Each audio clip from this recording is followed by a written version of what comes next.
Иако имаше размислувања Сеат, никогаш не стигна до Америка, но сега изгледа Купра ќе го стори тоа.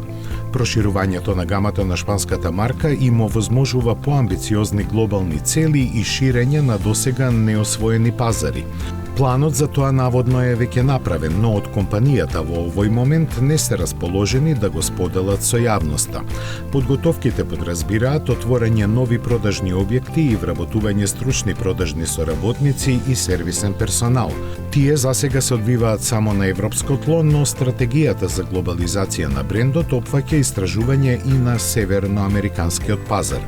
Доколку се помине позитивно, 2024 или 2025 би биле можни термини за патувањето преку Атлантикот, со што продажбата на Купра би нараснала за 500.000 возила годишно.